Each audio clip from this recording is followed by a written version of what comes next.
Hello everybody, digestion शुरू करें। Digestion क्या होता है? It is the process of breaking down complex food particles into smaller particles which can be absorbed by the blood capillaries. आप जो food खा रहे हैं उसको यूटिलाइज करना बहुत जरूरी है, जिसके लिए हमें कॉम्प्लेक्स फूड पार्टिकल्स को स्मॉल पार्टिकल्स में डिवाइड करना बहुत ज़्यादा इंपॉर्टेंट हो जाता है। अगर मैं डाइजेशन की बात करूँ तो मैंने दो पार्ट्स में डिवाइड करूंगी डाइजेशन को। एक होता है एसोसिएटेड ग्लैंड्स, एक होता है alimentary canal. Alimentary canal is the place in which your digestion is taking place. If I talk about alimentary canal is your gut, right, जो माउथ से लेके एनस तक, आपका माउथ से स्टार्ट हो रहा है, एनस पे एंड हो रहा है। जैसे मैं यहाँ पे आपको दिखा रही हूँ, यहाँ पे मेरी स्क्रीन पे माउथ क्या है? पहले आपका first, you are taking food inside for ingestion, you have mouth. Mouth के बाद क्या है हमारे पास? फेरिंग्स। फेरिंग्स के बाद क्या है? Oesophagus, then stomach, then small intestine, large intestine, anus. क्या क्या है? Mouth, pharynx, oesophagus, stomach, small intestine, large intestine and anus. उसके बाद अगर मैं इसके एसोसिएटेड ग्लैंड्स, ग्लैंड्स क्या करते हैं? They aid in the process of digestion. How? By making certain secretions, by having certain enzymes. जैसे हमारे पास सलाइवरी ग्लैंड्स है, गैस्ट्रिक ग्लैंड है, फिर लिवर है हमारे पास, पैनक्रियाज है हमारे पास। ठीक है, यहाँ पे हम पढ़ने वाले हैं कि कितने पेयर्स ऑफ सलाइवरी ग्लैंड्स हैं हमारे पास, फिर गैस्ट्रिक ग्लैंड के बारे में बात करेंगे, लिवर के बारे में बात करेंगे, पैनक्रियाज के बारे में बात करेंगे। पर पहले उससे हम पूरा एक, ये मैंने यहाँ पे आपके लिए चार्ट की फॉर्म में बनाया है जो कि बहुत ईजी होगा आपको अंडरस्टैंड करने के लिए। सबसे पहले माउथ के बारे में बात कर लेते हैं। सबसे पहले माउथ जो है, माउथ में हमारे पास प्रेजेंट होते हैं टीथ, टंग और सलाइवरी ग्लैंड्स। टीथ की अगर मैं बात करूँ, दे कौन कौन से प्रेजेंट है हमारे पास? Incisors, canines, premolars and molars. ये 4 तरह के टाइप्स ऑफ टीथ हमें मिलते हैं। ठीक है, इस प्रॉपर्टी को कहते हैं हेट्रोडोंट, मतलब 4 डिफरेंट टाइप्स के टीथ मिल रहे हैं हमें। एडल्ट्स में 32 नंबर और टीथ्स होते हैं। अगर मैं मिल्क टीथ की बात करूं, there are only 20 in number. ठीक है, फिर टंग की बात करूं, tongue is a muscular organ which helps in to speak as well. And यहाँ पे क्या प्रेजेंट होते हैं? आपको व्हाइट थ्रेड लाइक स्ट्रक्चर, अगर आप ध्यान से देखेंगे तो व्हाइट थ्रेड लाइक स्ट्रक्चर दिखेगा, जिसको आप कहते हैं क्या? Taste buds. क्या कहते हैं? Taste buds. फिर यहाँ पे सलाइवरी ग्लैंड्स प्रेजेंट है। सलाइवरी ग्लैंड्स का क्या काम है? यहाँ पे पढ़ो, सलाइवरी ग्लैंड्स का क्या काम होता है? सलाइवरी ग्लैंड्स क्या करते हैं? They help in the digestion. अब जैसे तुम्हारे पास कार्बोहाइड्रेट आया, क्या आया? कार्बोहाइड्रेट आया या कॉम्प्लेक्स स्टार्च आया। अब जो ये कॉम्प्लेक्स स्टार्च है उसको किसमें डिवाइड, किसमें बना देता है? ये माल्टोस में। क्या बना देता है? माल्टोस में। सलाइवरी ग्लैंड क्या सिक्रीट करता है? सलाइवरी ग्लैंड क्या सिक्रीट करता है? Salivary amylase. क्या करता है? Salivary amylase. ठीक है, या फिर टाइलिन कहते हैं, या फिर टाइलिन कहते हैं। गैस्ट्रिक ग्लैंड की बात, उसके बाद हमारे पास माउथ है। माउथ में हमने ये इवेंट्स पढ़े। फिर हमारे पास क्या आता है? फेरिंग्स। फेरिंग्स क्या है? It is a common passage for food and air. मतलब तुम्हारे पास ईसोफेगस आ रहा है, जैसे मैंने यहाँ पे बनाया, यहाँ देखो, यहाँ पे तुम्हें 2 डिविजन दिख रहे होंगे ना। What are these division? एक तुम्हारा ईसोफेगस में जा रहा है, एक तुम्हारा कहाँ जा रहा है? Wind pipe, that is connecting to lungs. तो pharynx is a place which is a common passage for both food and air. ठीक है, तो फेरिंग्स के बारे में जानना बहुत जरूरी है। और यहाँ पे हमारे पास एक flap like structure epiglottis present होता है। एपिग्लॉटिस के काम है जिससे तुम खाना खा रहे हो, तो तुम्हारी विंड पाइप में कहीं खाना नहीं चला जाए तो एपिग्लॉटिस क्या करता है? ऐसे फ्लैप लाइक स्ट्रक्चर होता है, कार्टिलेजिनस स्ट्रक्चर होता है, कार्टिलेज का बना हुआ होता है। क्या करता है? ऐसे होके बंद हो जाता है। ये बंद होने से क्या हो जाता है? तुम्हारी विंड पाइप को कवर कर लिया जाता है। तुम्हारी विंड पाइप में अब खाना नहीं जाएगा। Got it? खाना अब तुम्हारी विंड पाइप पे नहीं जाएगा। तो यहाँ पे एक ये वाला पॉइंट बहुत ज्यादा इंपॉर्टेंट है। High chances that question can be asked from this side.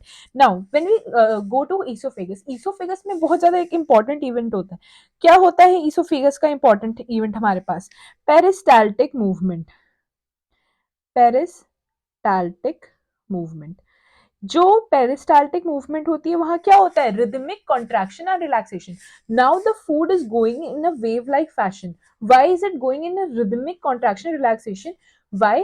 Because it is helping the food to reach into the stomach. जाता है तुम्हारे उसमें, और यहाँ पे कोई डाइजेस्टिव एंजाइम्स नहीं प्रेजेंट होते। यहाँ पे कोई डाइजेस्टिव एंजाइम्स प्रेजेंट नहीं होते। डाइजेस्टिव एंजाइम्स प्रेजेंट नहीं होते यहाँ कोई। फिर तुम्हारे पास आता है हमारा स्टमक। क्या आता है? Stomach. Stomach is also known as gastric gland. What is it all? Gastric gland. Gastric gland की बात करूँ तो हमारे पास 3 मेजर चीजें प्रेजेंट होती हैं यहाँ पे। पेप्सिनोजन प्रेजेंट होता है, हाइड्रोक्लोरिक एसिड प्रेजेंट होता है, म्यूकस प्रेजेंट होता है। ये तीनों इंटरलिंक्ड है। ये इंटरलिंक कैसे है? यहाँ देखो, यहाँ पे देखिए, पेप्सिनोजन क्या करता है? पेप्सिनोजन क्या करता है कि हमारे पास इनएक्टिव, पेप्सिनोजन क्या है? इनएक्टिव प्रोटीन डाइजेस्टिंग एंजाइम है हमारे पास। ठीक है, अब इसको एक्टिव करना पड़ेगा प्रोटीन डाइजेशन के लिए। इसको एक्टिव करने के लिए क्या होता है, हमारे पास HCl आता है। कौन आता है, HCl आता है। HCl आता है, क्या करता है, इसको पेप्सिन में कन्वर्ट कर देता है। क्या करता है, इसको पेप्सिन में कन्वर्ट कर देता है। ये पेप्सिन में कन्वर्ट हो जाता है, उसके बाद पेप्सिन में कन्वर्ट हो जाने के बाद ये प्रोटीन्स पैक करता है और क्या बना लेता है, पेप्टोन्स, प्रोटियोसिस, ये सब बना लेता है।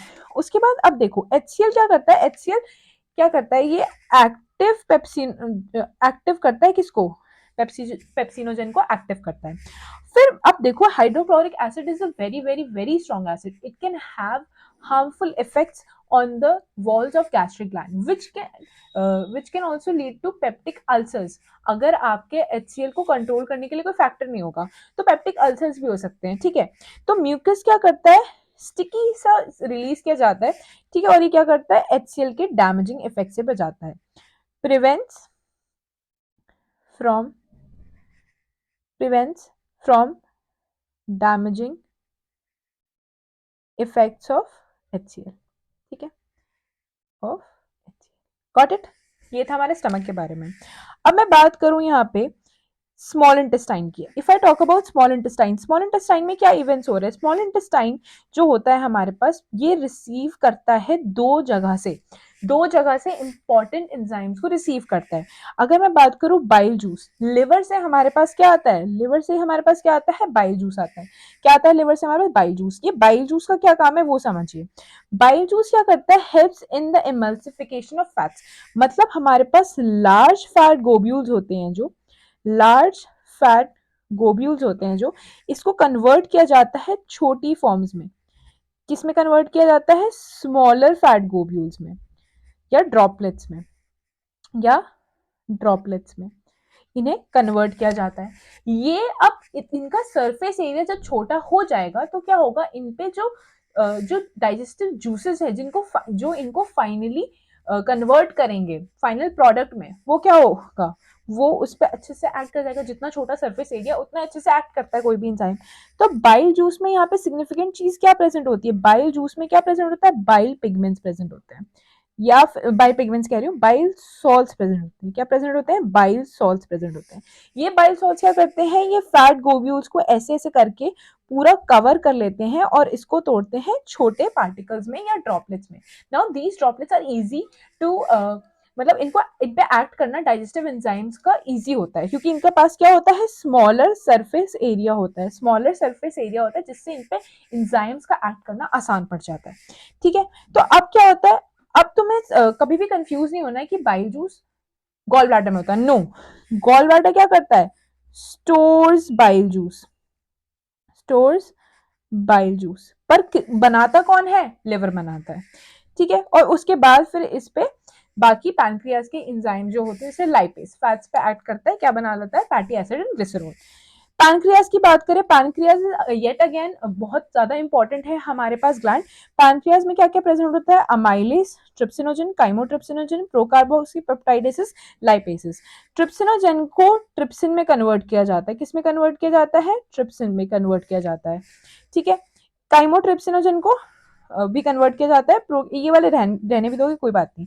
लाइपेसिस क्या करते हैं, फैट्स के डाइजेशन में हेल्प करते हैं, क्या करते हैं, फैट्स के फाइनल डाइजेशन में हेल्प करते हैं। अमाइलेज क्या करते हैं तुम्हारे कार्बोहाइड्रेट्स के डाइजेशन में हेल्प करते हैं। और ट्रिप्सिन क्या करते हैं, फाइनल प्रोटीन डाइजेशन, जो तुम्हारे प्रोटीन्स एंड पेप्टोन्स बने थे उसमें हेल्प करते हैं, ठीक है। अब ये बात हो गई हमारे पास, लार्ज इंटेस्टाइन में कोई मेजर एक्टिविटी नहीं होती है। लार्ज इंटेस्टाइन में क्या होता है, कोई मेजर एक्टिविटी नहीं होती है, ठीक है। क्यों नहीं होती लार्ज इंटेस्टाइन में कोई मेजर एक्टिविटी, यहाँ पे क्या होता है, 99% वाटर, क्या होता है, 99% of water is reabsorbed from the waste food, और क्या होता है यहाँ पे कुछ गुड बैक्टीरियाज प्रेजेंट होते हैं जो क्या करते हैं, जो वेस्ट पे फीड करते हैं और तुम्हारे इंटेस्टाइन को क्लीन करते हैं, ओके। और स्मॉल इंटेस्टाइन के बारे में एक और बहुत इंपॉर्टेंट चीज है, it is also known as the principal organ of digestion और site of digestion. Call it site of digestion, not organ, principal site of digestion. Principal site of digestion and actually में small intestine is not small the अगर मैं उसकी उसकी बात करूं, ये actually small नहीं होती, लार्ज होती है, ठीक है। एनस में क्या होता है, एनस क्या करता है, यहाँ पे डिफिकेट करने के लिए होता है तुम्हारा, डिफिकेट करने के लिए होता है यहाँ पे तुम्हारा, फिर तुम डिफिकेट करते हो, ठीक है, एनस से। अब थोड़ा सा केमिकल रिएक्शंस को देख लेते हैं जल्दी से। Let's quickly see these chemical reactions. Salivary amylase, पहले क्या होता है, माउथ में स्टार्च प्रेजेंट होता है, स्टार्च क्या करता है, स्टार्च को सलाइवरी अमाइलेज किस में कन्वर्ट कर देता है, सिंपल शुगर्स में, और उसे माल्टोज कहते हैं। यहाँ पे एक इंपॉर्टेंट इवेंट नोट करो कि कार्बोहाइड्रेट्स, कार्बोहाइड्रेट्स का डाइजेशन, का डाइजेशन शुरू हो जाता है यहाँ से, ठीक है, यहाँ से माउथ से शुरू हो जाता है कार्बोहाइड्रेट्स का डाइजेशन। फिर स्टमक की बात करूं, अगर मैं स्टमक की बात करूं, स्टमक में क्या है मेरे पास, पेप्सिनोजन है, पेप्सिनोजन को कन्वर्ट किया जाता है किसमें, पेप्सिन में। कौन कन्वर्ट करता है, HCl। फिर ये पेप्सिन अब किस पे एक्ट करता है, प्रोटीन पे एक्ट करता है, क्या बना लेता है, पेप्टोन्स, प्रोटी प्रोटियोसिस, ठीक है, ये बना लेता है। फिर स्मॉल इंटेस्टाइन में हमारे पास दो एक्टिविटीज होती है, एक होते हैं लिवर वाली एक्टिविटी। लिवर में क्या होता है, देखो लिवर में ये होता है कि लिवर में बाइल जूसेस प्रेजेंट होते हैं। बाइल जूसेस में क्या प्रेजेंट होता है, बाइल सॉल्ट्स प्रेजेंट होते हैं। बाइल सॉल्ट्स क्या करते हैं, लार्ज फैट ग्लोब्यूल्स को छोटे छोटे पार्टिकल्स या ड्रॉपलेट्स में कन्वर्ट कर देते हैं, ठीक है।